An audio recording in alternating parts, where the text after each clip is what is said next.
Hello everyone, today is 30th of April, now it's 9 o'clock in the morning Moscow time. I'm Levan Gudadze and this is my first update for a day in which I'll share all the main news that are making headlines in Russian media outlets and Russian language pages on different internet platforms. Second update will be on my Patreon page later on, and in between the updates, if there are significant number of important developments, I will definitely try to record and publish new episode of headlines also. Let's see how they goes. That's being said, let's talk about news now. And first of all, short summary of the situation on Ukrainian battlefield.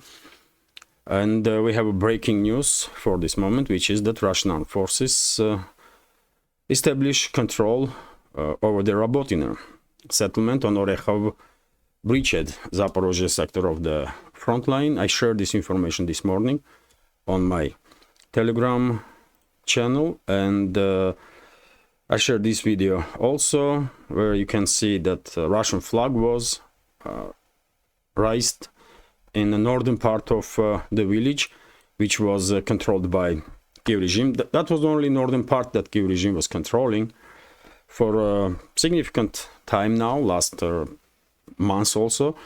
And yesterday, if you remember, I mentioned during the update that first time in a long time, relatively long time, Russian side start conducting ground operations once again in Rabotino area, and seems like as a result of this ground operation, Russian armed forces establish full control over the Rabotino. Although, by the way, there are some reports that settlement is under like 90% Russian control, 95%, but I mean, let's be real, man. Settlement is under full Russian control. That's it. Kiev regime forces left this area, left Rabotino, and if somewhere in vicinity of settlement some group of Ukrainian forces are trapped and encircled, that not means that they have any control over any part of the village. Rabotino is under full Russian control. That's it. And I guess in upcoming weeks, Russian forces will probably reestablish control over the entire this area between Rabotino, Verbovo, and Novopokrovka that used to be under full Russian control before this spring-summer so-called counteroffensive of Kiev regime in 2023. And I remind you, dear friends, that only settlement that Kiev regime managed to establish control in Zaporozhye sector of the front line during that so-called counteroffensive is Rabotino. That's it. Some may argue that Kiev regime forces also established control over the Pitikhatki, but this is not exactly the correct, because Pitikhatki always was in a gray zone, and no one side had the full control over this village, and it's still in a gray zone right now. But Rabotino, different story. Kiev regime forces managed to establish control over it, and well, they lost it once again. So this is a big news, big development, of course. And first of all, in terms of media perspective, because as I said, this was only settlement that Kiev regime managed to establish control during that counteroffensive, and during the previous days, I reported that Kiev regime, for whatever reason, once again are sending its military personnel on suicidal missions in Krinky direction, by the way, on the left bank of the Dnieper River. And well, I don't know how long Kiev regime force is gonna obey these criminal orders, but that's what is happening with them, by the way, on the left bank of the Dnieper River. That's Krinky. Can you imagine being under this heavy bombardment? This is Russian airstrike on point of concentration of Kiev regime forces. And no matter how deep in the ground they're gonna dig trenches, by the way, I mean, they're not gonna hide from FAB 500 or FAB 1500. Nothing to be said about FAB 3000. So it was always suicidal operations on part of Kiev regime forces, these crossings of the Dnieper River, and still it is suicidal operations. They never had any chances to achieve anything, really. They just basically helped Russian side to demilitarize them. That's all. And according to my calculations, and according to many other channels also, Kiev regime lost about 2 brigades, by the way. If we combine losses of Ukrainian armed forces in Kherson direction in last 3, 4, 5 months, during this constant attempts to cross Dnieper River and establish a foothold on the left bank, they lost 2 brigades at least in terms of manpower and military equipment, possibly even more. When it comes to other sectors, South Donetsk sector, Russian forces further increasing pressure on Kiev regime forces in Vremyevsky salient area, and main direction of Russian strikes are, of course, Urozhaina and Staromayorskaya, and most likely we will see Russian advances in this direction also in fairly short time. Also, Kiev regime forces are under constant fire in Ugledar area, and some military experts expecting Russian offensive towards Ugledar. Also, on South Donetsk sector, of course, main hotspot is Krasnogorovka, major stronghold of Kiev regime on this on southern flank of the Donetsk sector. But as I mentioned in previous updates, Kiev regime forces are unable to hold on to their defensive positions, and Russian progress is very significant in direction of Krasnogorovka.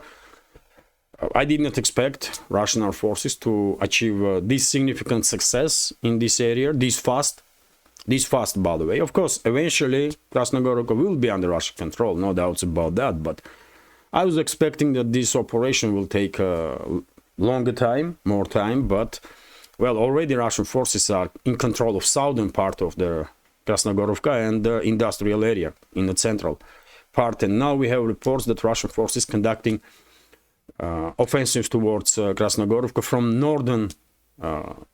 from eastern side and the northern side, from Staromalinovka settlement, and if in upcoming days Russian side will intensify ground operations from this direction, then we will see classical pincer offensive on parts of Russia, when offensives will take place simultaneously from southern and northern side. That's exactly what might happen in this area.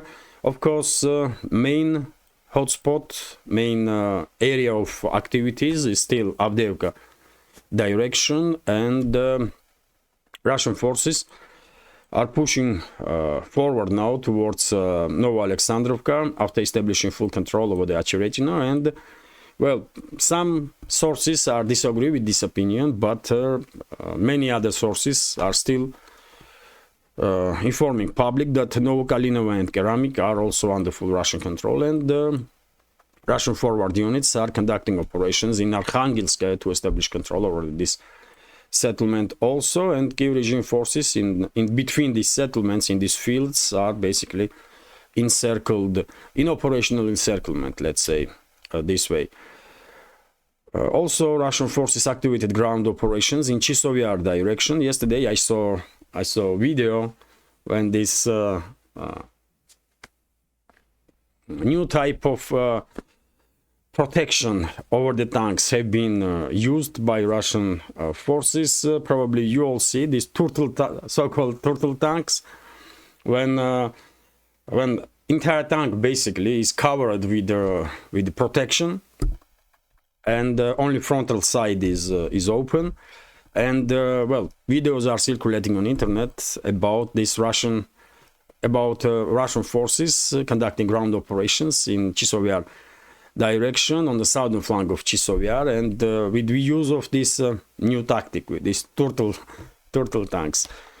But that's what drones did, by the way. Drones definitely are game changers, and Russian side is definitely trying to come up with solutions when it comes to anti-drone protection for the tanks. One is radio electronic warfare, of course, and the other one is cages around their military equipment. So yes, Russian forces are conducting ground operations once again in Chisovyar direction, and I expect that in upcoming days, maybe a couple of weeks, Russian side will finally establish control over the Klishchevka and Andreevka on the southern side, the southern flank Bakhmut or Artyomovsk, and I expect ground operation to begin in this Canal district also. Let's see. Now it seems like Russian forces are conducting flanking operations around Chisov Yar, but at some point, of course, ground operations will begin inside the city itself. First of all, in Canal district. So no reports about any significant developments on the northern sectors of the front line. I report a few days ago, even yesterday, I believe, about Russian progress in Kupiansk direction. Although, yet again, no breakthroughs yet, let's say this way. No breakthroughs. Northern sectors, Seversk direction or Krasny Liman sector and Kupiansk sector are relatively quiet sectors, and same goes for Kherson direction. This is it for a short summary, by the way. I know many members of our community want some more information about this local scale clashes on the line of contact, and there are plenty of military channels, by the way, that are providing great volume of information on that. If you are new to independent media and don't know military channels, under this video in description box I have a recommendation list, the channels that I follow, and you can find at least several military channels there, links to at least several military channels there. And well, let's continue with some other news now. And the RIA Novosti's report that according to statements of Vladimir Rogov, head of NGO We Are With Russia, that is actively operating in Zaporozhye region, during the nighttime, Kiev regime conducted missile strikes towards Crimea with ATACMS missiles, ATACMS long-range missiles. And well, according to Rogov, Russian air defense systems neutralize all those ATACMS missiles. No report for now about any casualties on the ground or damage. And by the way, officials did not in Crimea did not yet make any statements for this moment when I'm recording this video about this night strike attempt of Kiev regime to conduct a missile strike against Crimea during the night. RT is reporting that according to an article in Washington Post, Ukraine is running out of troops for US to train. Well, what I said, by the way, in previous updates, that's exactly what I said, that after a first wave of propaganda in Western media outlets that this 61 billion not gonna be enough, that US allocated for Kiev regime and more needs to be done and blah blah blah, I was saying that next wave gonna be talks all about lack of manpower that Kiev regime is experiencing, and exactly this is happening, and Washington Post is leading this charge of new wave of propaganda, and well, they are openly saying that Kiev regime has no more manpower for US to train. The number of frequency of Ukrainian soldiers receiving training in US bases in Western Europe has dropped to almost zero in the last months, suggesting that Kiev is running out of the fight, running out of men to fight Russian forces. US officials have told the Washington Post. Okay, no surprises here. We all know for almost forever that Kiev regime is lacking manpower, but now Western media, so-called media, is acknowledging this for one reason, by the way. Not because they are interested in truth, no, but they're gonna push now this narrative that Kiev regime is, experiencing lack of manpower, to basically, first of all, on initial stages, force EU, European Union, to deport, under whatever pretext, deport military-age men from Europe to Ukraine, so that they will be forcefully mobilized and then sacrificed for geopolitical agenda of the Western ruling class. And then, by the way, very same propaganda outlets that are, of course, working for the Western ruling class, they will push narrative that, well, because of this lack of manpower, still NATO has to deploy its troops. That's where these guys are heading, by the way. That's what they want, to lay down ground for NATO troops deployment into Ukraine. That's how it is. In general, it will be Western Ukraine, in my understanding, where NATO troops will be seen. But theoretically, it is possible that Western ruling class will make decision to deploy NATO troops in Odessa region, for example, or in Sumy and Chernigov region. Maybe even towards the front line. Who knows? Collective West is run by people that are quite unpredictable, and anything should be expected from them. Anyway, let's continue. RBK is reporting that, yesterday, head of NATO, Jens Stoltenberg, visited Kiev. It was kind of surprising visit to Kiev. For what exactly, no one really understands. He made banal statements that at some point Ukraine will become member of NATO and that kind of crap. Nothing interesting was said during this visit. It's just another PR stand, media op. Who knows, man? But definitely no substance in this visit of the Stoltenberg into Ukraine. RIA Novosti is reporting that. By the way, Stoltenberg also said during the combined press conference with Zelensky that during the summer summit of NATO in US, Ukraine will not receive invitation to join organization, this anti-Russian military alliance. And of course, Ukraine will not receive invitation. We all know this. Me personally, I never had any doubts that Ukraine will never join NATO. It was not happening, and it will not happen. It's just not possible. But Western ruling class still was pushing this narrative that Ukraine will join NATO, and through their propaganda means they basically fool significant number of people, especially in the Western world.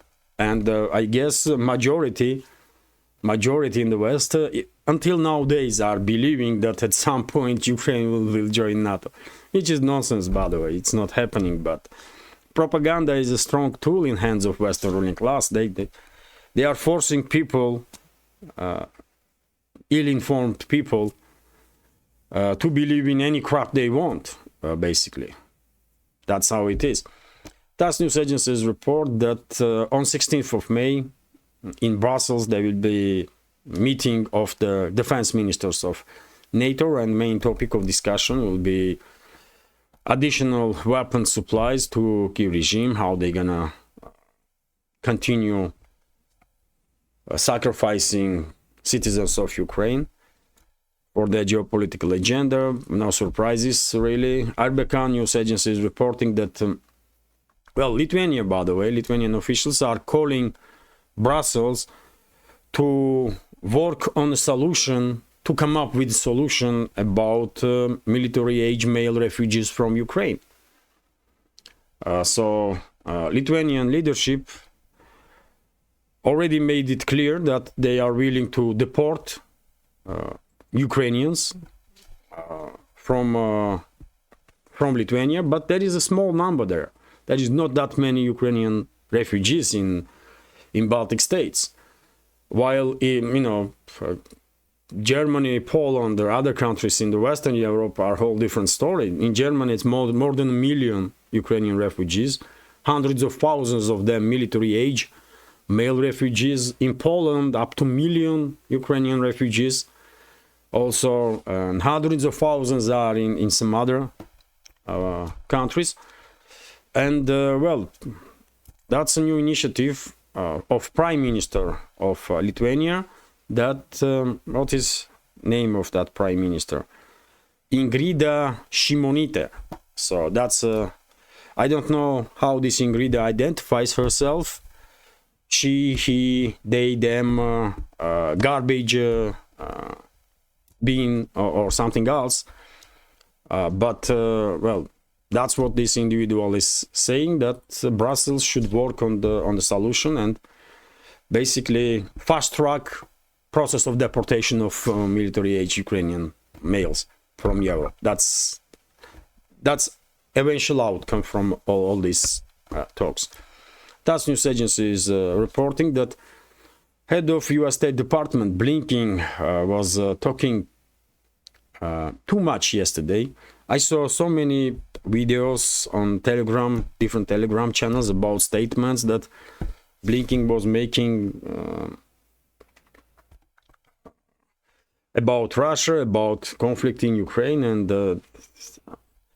I could not pay any attention because I don't think Blinken deserves any attention. He is nobody, of course, and but Russian media pays attention, unfortunately, because I mean, well, who the hell is Blinken, man? Really, he's just, I mean, nobody. But anyway, this nobody said that NATO never committed anything against Russia. NATO was not did not have any plans against Russia, and basically, according to Blinken, NATO is a humanitarian organization that only does good in this world. It's a purely defensive organization, according to him, and of course, I mean, Serbians know perfectly well how defensive NATO is, isn't it? We know how defensive NATO is also, yeah, in Russia. And many other countries, by the way, worldwide, also know how defensive NATO is. I don't remember any country attacking NATO ever, while NATO attacked many countries worldwide. And therefore, by the way, I mean, I think it's no longer worth to pay any attention to this, I mean, stupid individuals, man, that are formally in charge of the Western world. I mean, what is the point to listen to this idiot, man? I mean, really, nothing he says is, I mean, factual. Nothing he says has any real meaning in it, any substance. Just pure stupidity. And that's why I did not share that much information on my Telegram about the statements of Blinken, because he's a nobody, man. And I don't want to spend too much time on nobodies. So let's continue now. RIA Novosti is reporting that US, well, according to Pentagon, 2 US warships, by the way, and some commercial ships came under fire from Houthi rebels in the Red Sea and the Gulf of Aden, including USS Philippine Sea and USS Laboon or Laboon. They were not damaged, these US warships, as far as this information goes. But well, it is interesting that despite strikes that US and UK were conducting against Houthi rebels, well, they are quite capable. Ansar al-Movement is still quite capable to conduct strikes against civilian warships that are identified as Israeli ones or US or UK ones, or even against warships of UK and US. And at some point, by the way, something may go wrong on those military warships. Air defense may not work properly, and one of the missiles on drones will hit. It's just only a matter of time. And this will happen. RBK is reporting that President of Serbia, by the way, made quite interesting statements. Vučić,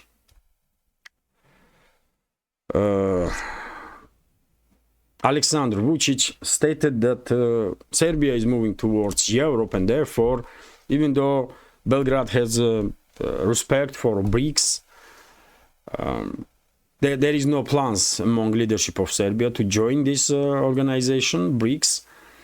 Main direction for Serbia is EU aspiration, I will say. And well, okay, good luck with it, man. EU member states are looking ways to you know, many European states are looking ways to leave this crap organization, this quasi-state that have been created under the name of EU. And if Serbia's leadership wants to become a member of this garbage, okay, then, I mean, what can I say? I mean, how you can compare, man, EU, this garbage organization that basically destroys sovereignty of its members? It's factual, isn't it? And the BRICS on the other side, foundation of the emerging multipolar world. How you can even compare these two? I mean, there is no comparison. But Vučić, by the way, let's be real here. Vučić and almost entire leadership of Serbia, by the way, position, opposition, all of them, vast majority of them, they are puppets of the West. That's all it is, man. They are puppets of the West. They are working for Western secret services. And that's it, because how any self-respected citizen of Serbia will ever say anything good about NATO or EU, by the way. NATO and EU was killing them, their fellow citizens, in hundreds and thousands. How anybody can forget this or forgive? So Vučić, I don't want to, say nothing, but disgraceful crap, man. That's what Vučić is. Busted, man. RT is reporting that India will not bow down with China, according to Defense Minister of India.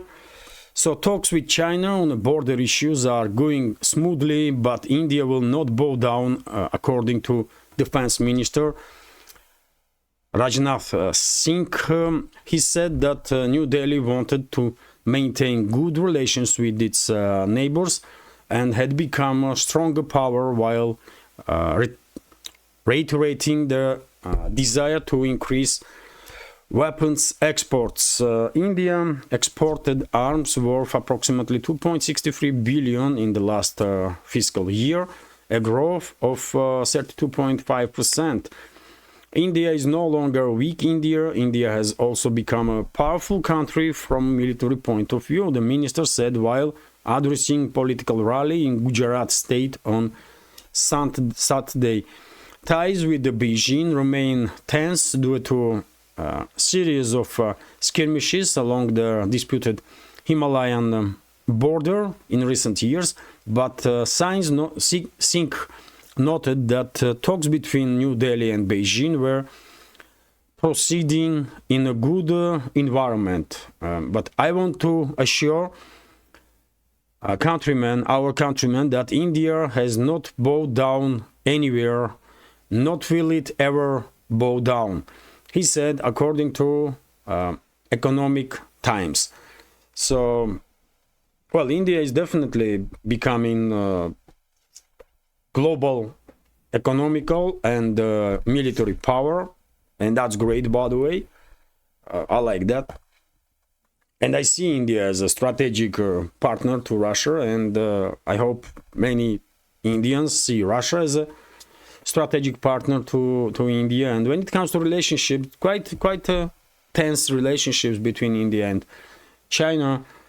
I mean, both countries are members of BRICS, by the way. Both countries are immensely important for global security, for regional and global security, and therefore I believe responsible people in leadership of both countries will find ways to compromise on some issues, and eventually resolve a dispute that two countries might have or do have when it comes to border or whatever another issue will comes up. It's just too important for a world, by the way, that India and China are in good relationships. It's just, you cannot exaggerate how important this is for world security. So therefore, I'm quite optimistic that New Delhi and Beijing will resolve all the issues that they have. It is unfortunate that there was some skirmishes on the border, of course, but eventually sides will work it out, that's for sure. And well, couple of news about some economical stuff. RBK news agency is reporting that, well, London financial system is losing investments, and according to this information, the city of London is losing position as a major financial center of this world. And when it comes to investments, just in previous year, investments dropped 50% in London's financial system, which is a quite impressive number, 50% drop. And this is just the beginning, by the way. This is just the beginning. The entire world knows that Western financial and banking system cannot be trusted. Western currencies cannot be trusted, the so-called reserve currencies, dollar, euro, or British pound for that matter. They cannot be trusted. All of it have been weaponized by Western ruling class, and therefore, if anything to be expected in regards to Western economies is outflow of investments, outflow of money. That's what should be expected, because that's what's gonna happen. And process is already started and will only accelerate.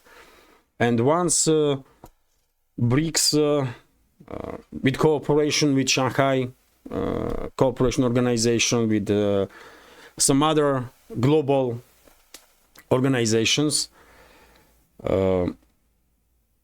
global and independent from the influence of the Western ruling class, once basically world will create alternative financial and banking system, alternative to the Western one, then that's it.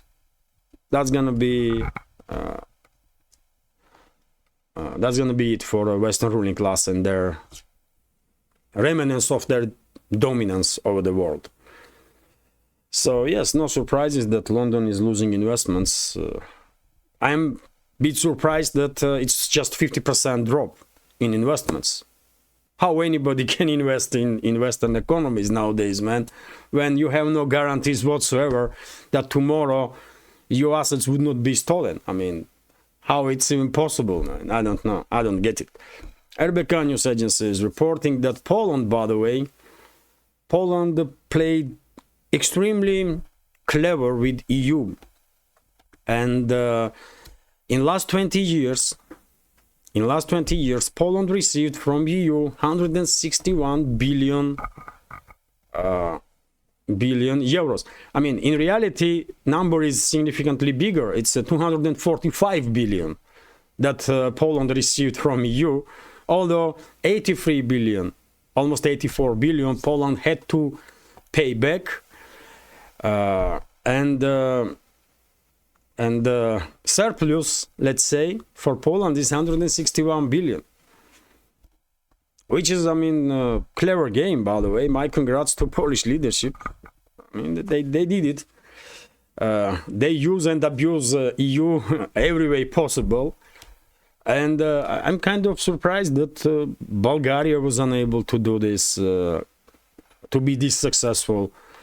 Romania failed to be this successful. I don't know why. Maybe those countries are too corrupt or something. I don't know. But Poland, well, congrats, man. They did it. They did it with EU in every possible ways, man. RBK news agency is reporting and continue to do so. I mean, they are using EU, you know. And meanwhile, by the way, political elites in Poland, one should keep in mind that political elites and ruling class in Poland is Eurosceptics. That's also important. RBK news agency is reporting that, Ursula Bursula washing machine is fighting to be re-elected re-elected by